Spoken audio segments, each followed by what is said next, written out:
Hello, I'm Bob Weeks for Wichita Liberty TV, your weekly source for news, analysis, and commentary about Kansas and Wichita government and public affairs. We're broadcast on Great Plains Television, that's channel 26.1, Sunday at 8:30 in the morning, repeated again at 4:30 in the afternoon. Although now we've got some extra times on Sunday and Saturday also, and we also show you the episode from the week before if you've not seen that. You can find those times at my site, The Voice for Liberty. That's at wichitaliberty.org. You'll find show notes for today's episodes, all the other episodes of Wichita Liberty TV, and all the other content that I and others produce almost every day.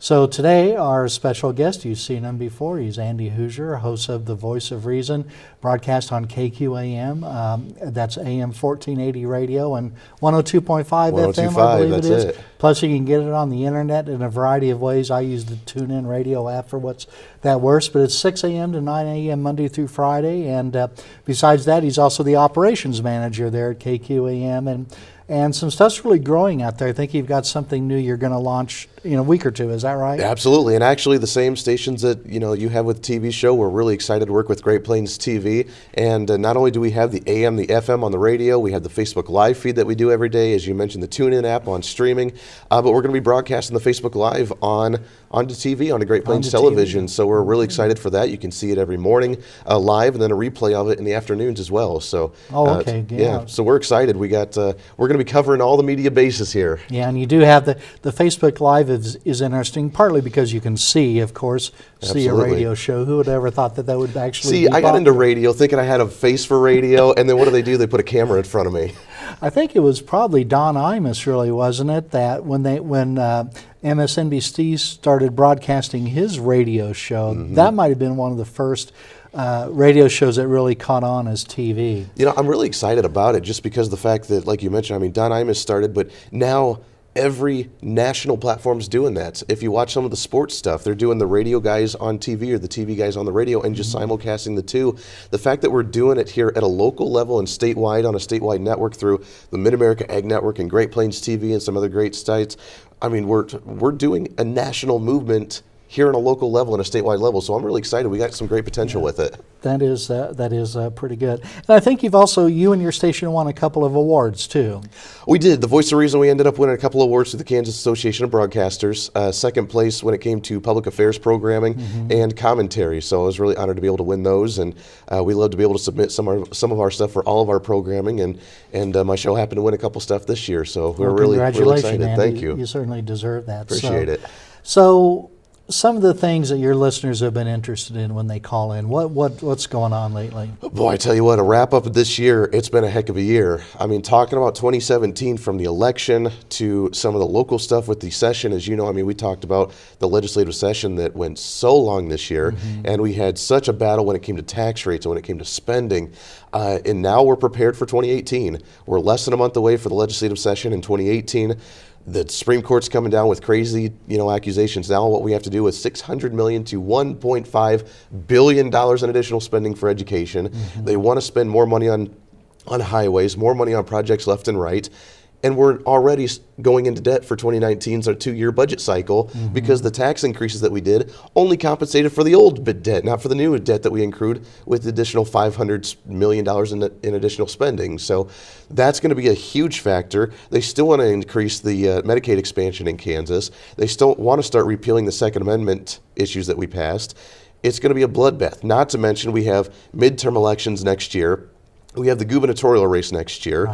And any other statewide races, exactly. Especially with the governors, is this going to be the first time in how many decades that we can maintain a Republican for more than 2 terms instead of going back and forth Republican-Democrat when their terms expire? So it's going to be a really interesting 2018, and we're geared up and ready for it. Have people been concerned that we know that Governor Brownback is going to be resigning someday to take up this ambassadorship position for international religious liberty, I think it is, which sounds like a good thing for him. But who really is the governor now? I think on the second Monday in January, the legislature is going to open. The day after that, I think the governor usually gives the State of a State address. Who's going to do that, Sam Brownback or Jeff Collier? Well, if he's still here, it'll be Governor Sam Brownback. We've seen the media reports, which I find extremely comical. This is what happens during a time of transition.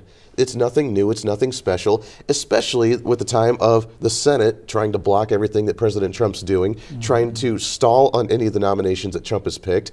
And it's really nothing new. We've seen the stories about the agencies having to make 2 phone calls because they don't know who to reach out to, whether it's Governor Brownback's office or Lieutenant Governor Collier's office, and they don't know who to reach out to. And we have 2 people trying to delegate this, and they try and make it a big issue. It's not that big of a thing. They're trying to slowly give Lieutenant Governor Collier some responsibilities. If Governor Brownback's still here, I think he'll still do the State of the State address, but it's really nothing to worry about. We'll get him out of office as soon as we can. I'm really excited when he does move on because it's a great opportunity for him. Well, I've still found it very confusing. And, the governor spoke a couple weeks ago at the Pachyderm Club, and I was half ready for him to believe that he was going to resign at that time just to get Governor Collier a month's worth of momentum going into the session. But he didn't do that. So, of course, he could at any time, but it doesn't seem like he's going to do that. Andy, we've got to take a moment off for a commercial break. We'll be right back in just a moment.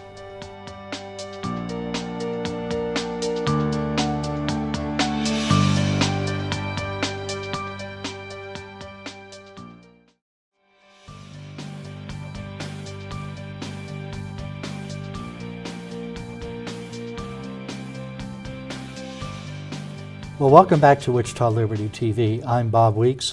Co-host Carl Peter John taking this week off to be on with his family. We've got radio show host Andy Hooser of The Voice of Reason with Andy Hooser from KQAM Radio. So I think you told me another big issue at the national level. Of course, we've had this tax reform, tax cut, whatever you call that. Are conservative, mostly your listeners, I think, are mostly conservative. Are they in favor of the tax cut that's gone on at the? Absolutely, absolutely. We would have liked to have seen it go a little bit farther, but this is the negotiation. And honestly, I mentioned on the radio show today, I think that this is the best process that we've seen in a really long time. Both chambers coming up with their own versions of the bill, being able to negotiate, being able to compromise, being able to pass it, come to a joint session, blend the 2 together, have one vote on it, another one makes another altercation, back and forth a little bit, goes to the president. This is the first time in I don't know how long, since during George W. Bush, I think, that we've seen Congress do what it needs to do to pass a substantial bill in both chambers, have it out in the open, and the president sign it. It was the legit process. I'm extremely happy with it. We've seen story after story after story of businesses that are wanting to give bonuses and give raises and hike up minimum wage to $15 an hour on their own accord, and we've not seen by the some government. Announcements just in the day or two of Absolutely. I think, Comcast and I can't remember Comcast and AT&T and Boeing and Wells Fargo Bank and Fifth Third Bank. All of these have made announcements that they're sinking billions and hundreds of millions of dollars into taking care of their employees, which they have not been able to do lately because it's been such a tight budget. So that's going to come to the home front here in Kansas. I'm really excited about the fact that they're using the example of what Kansas did. The media has been critical of trying to stop this because we know what the Kansas experiment looked like and we can't allow it to happen, which they don't understand the difference between a state budget and a federal budget. But we can look at the credit of what conservatism looks like by cutting taxes, cutting regulation. Soon we'll start cutting spending at the statewide, hopefully, and at the federal level, hopefully. But once we start cutting the taxes, more people have money in their paychecks, more businesses have money in their paychecks, and we're going to grow beyond belief. We're going to start seeing 5-6% GDP growth. So at the federal level, we have cut tax rates as we did in Kansas five years ago or so. In Kansas, we didn't follow up and cut spending. Andy, does the budget that President Trump has proposed, and does it cut spending? I can tell you the answer is no. Oh, exactly. Yeah. The one that he originally proposed a few months ago had a 0.6% budget reduction. Not very substantial. Mm-hmm. And they threw a fit. They panicked, thinking that was just going to destroy everything, that we're not even cutting social spending. We're just slowing the growth of the social spending, and they panicked about it. So we need to cut drastically because this does create a $1.5 trillion deficit. However, We're already living under $20 trillion in debt. A $1.5 trillion more is not going to be that big of a thing. What we need to start doing, Ted Cruz pointed this out when he was campaigning for Ron Estes, and he said that the government's never going to cut enough to make it substantial and make it worth it. The only way for us to not completely collapse is have the GDP grow fast enough to catch up with the spending that they want to do. And that's the only thing that we can do. If we can grow the GDP by tax cuts, then we'll be able to keep up with what spending they want to do. I'd like to see less spending, but it's not going to happen enough substantially. And I think Dan Mitchell of the Cato Institute has a lot of charts and evidence that if we could just rein in the rate of growth of spending, then over time, and he's maybe talking about only 10 years or so, then if we get good growth, then the budget can fix itself. I think that's just approaching balance. I don't think he's ever thinking we can pay all of it back. That would be a Let's big get on thing. the Dave Ramsey payment plan here, yeah. You know, when Obamacare passed, 8 or 9 years, whatever it was, conservatives were critical because it passed with no Republican votes. I believe this tax bill has passed with no Democratic votes. Do you think that that's a problem? No. And here's my reasoning. I would like to see Democrats get on board. They lied about this. I mean, you want to talk about fake news, talk about the manipulation of what they did through this entire process with the lies about tax increases on the middle class. Unfortunately, we are so deep in the rabbit hole that we're not going to get back to the partisanship for substantial good work that we want to see. The only way we're going to get back to a level playing field is to ram things down the Democrats' throats with a Republican majority in both chambers the way that they did to us. Once we get back on somewhat of a substantial fair level, then we can begin to negotiate and slowly chip things away a little bit. But something like this, with how important it is, a tax reform that hasn't been done in over 35 years, the only way it would have been done is if we jammed it down their throats, we voted on it without their approval, and we made them take it. And that's the only, sometimes that's the only way we can do it, just to get back on track with what they put us into in the first place. And able to do that even though well, I guess the Roy Moore election didn't really matter because he's not taken office yet, but it still would have passed, I think, even without him. Well, it did pass. What am I thinking of, Andy? So, well, let's take another moment off for a commercial break. We'll be back again in just a moment.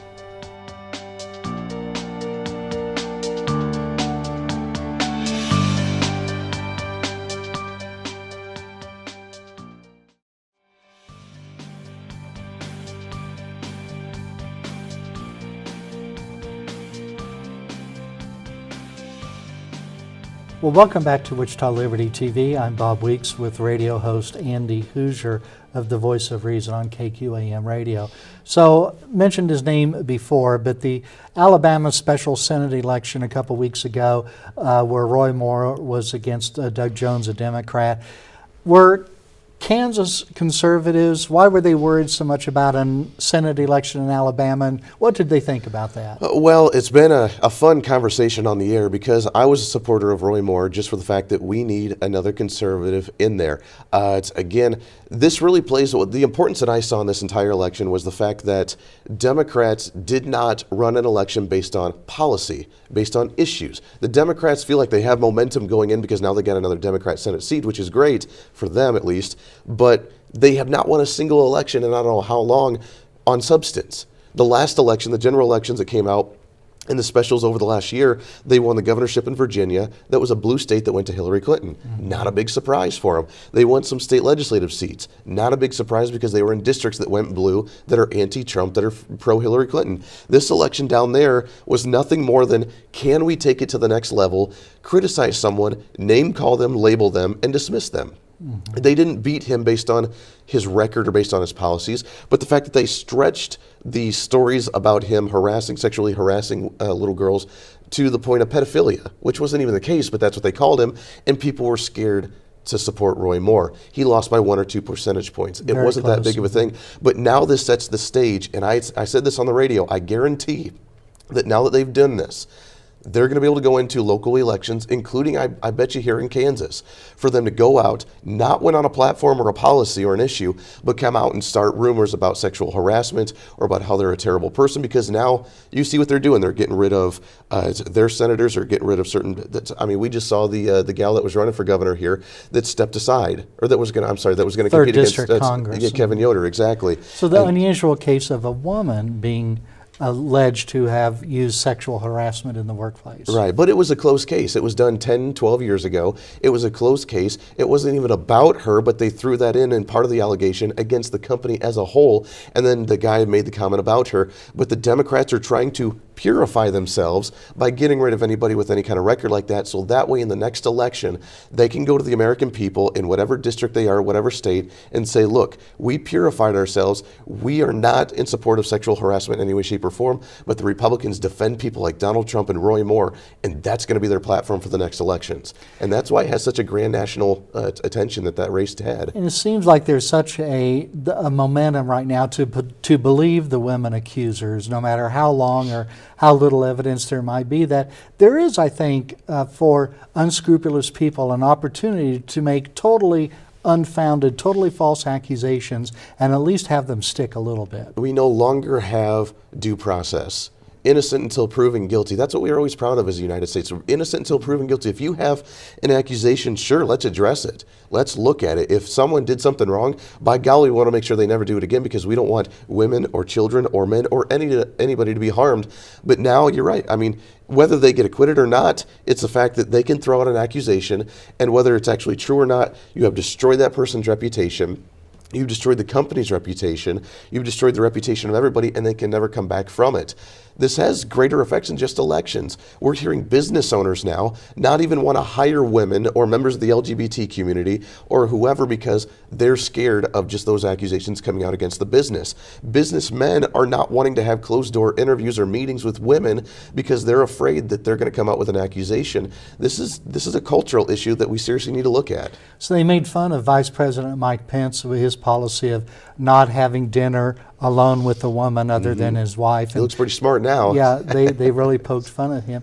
And you know, the other thing, besides the effect on the individual who's accused of harassment plus the victims, there's a lot of other damage that happens. Remember Kevin Spacey, the star of House of Cards on Netflix, they were in the process of taping new episodes when his allegations came out. Well, they stopped filming, and that put over 100 people out of work. And these were not other stars like Robin Wright and so forth. These are cameramen and just regular working people who just had a job working by the hour on these things, and their jobs were gone at least for a while too. It's devastating all across the board. And from what I've heard, actually you got me on House of Cards. Now I'm addicted to it. I'm sad that it's kind of gone. But you're right, these things have terrible, devastating effects. Harvey Weinstein or whoever you look at, it not only affects them, which it should if it's the case. If it's not, then we need to punish whoever came out with the accusing. Harvey Weinstein's kind of another issue because we know it for sure, and Kevin Spacey as well. But you're right. I mean, it affects everybody around them, their family and their friends and their coworkers and everybody, whether you're in office or whether you're in celebrities or whether you're just at a business. And it even affects guys like me. I mean, you know, I was talking with a friend of mine, and I said, gee, can I compliment you on your hair? Gee, your hair looks great.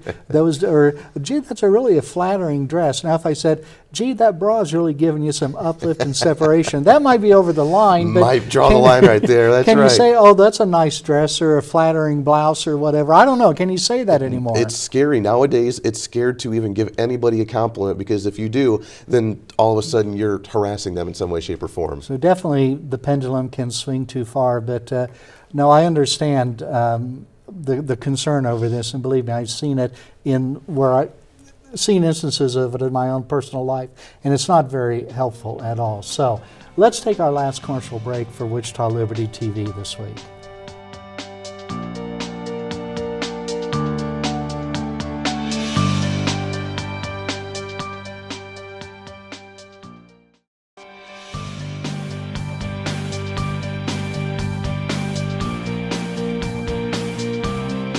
Welcome back again to Wichita Liberty TV. I'm Bob Weeks with our guest radio show host Andy Hooser of KQAM Radio. Andy, we passed last week a panhandling ordinance in Wichita. You've probably seen as you're driving along. Oftentimes at busy intersections there are people with signs. They may approach and ask you for money.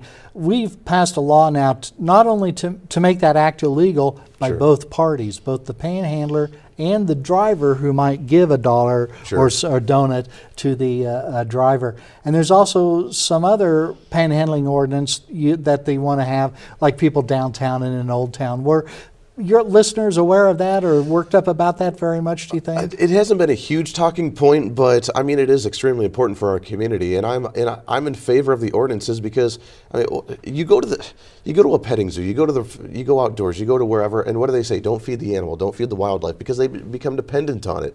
Where I come from in Colorado, the average panhandler got an average salary just from donations and gifts on the side of the street of $60,000 a year. Mm-hmm. 60 Some grand. do very well. Do right. very well. I never made 60 grand a year, even in banking at that point.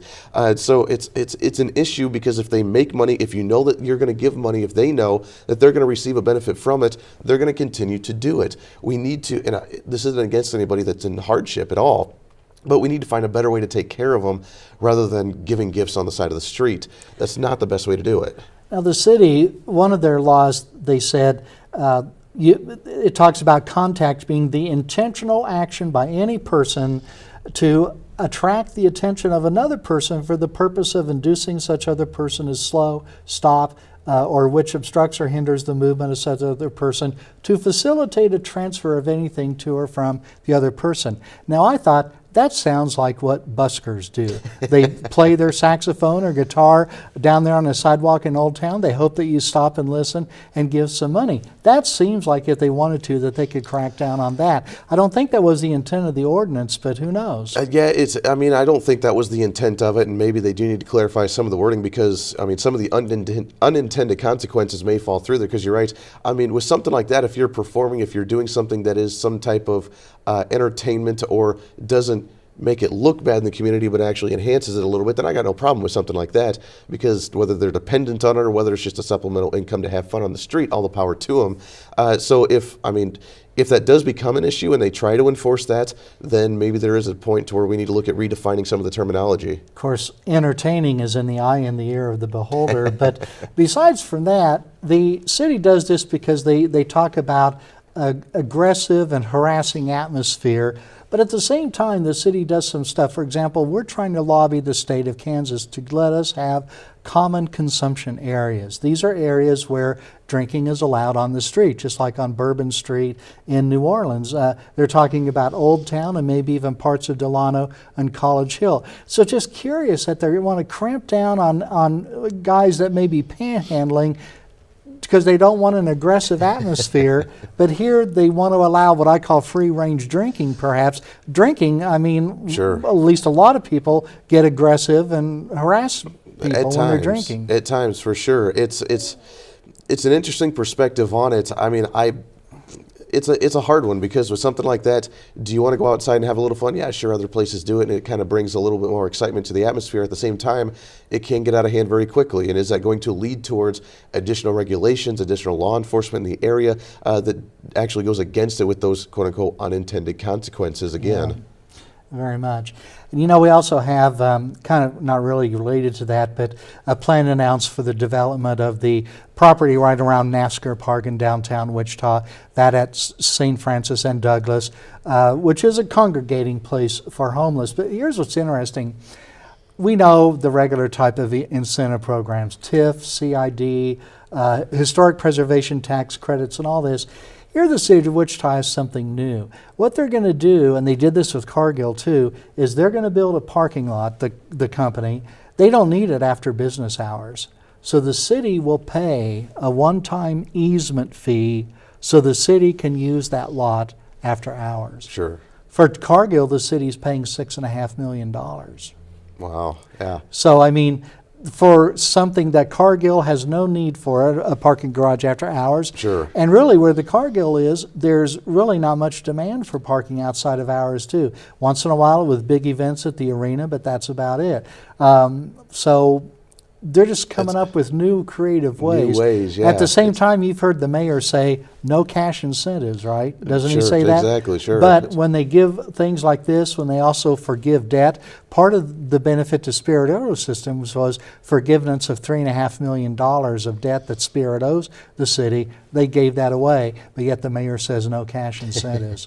Well, I mean, it's for example, like for the parking lot. I mean, if you look at it, I guess it's a smart business decision for Cargill. You know, maybe not the best negotiating from the city council and from that side, from the city side. Yeah. So. Well, we have a lot of that going on. But Andy, I see that we're out of time for today. And being today is our last episode before Christmas, I'd like to wish you and your family, Andy, a very Merry Christmas. Thank you. You as and well. And you listeners out there, please have a very merry and safe Christmas season. And we'll see you back again for a year-end wrap-up, possibly, episode. I'm Bob Weeks for Wichita Liberty TV. Thank you.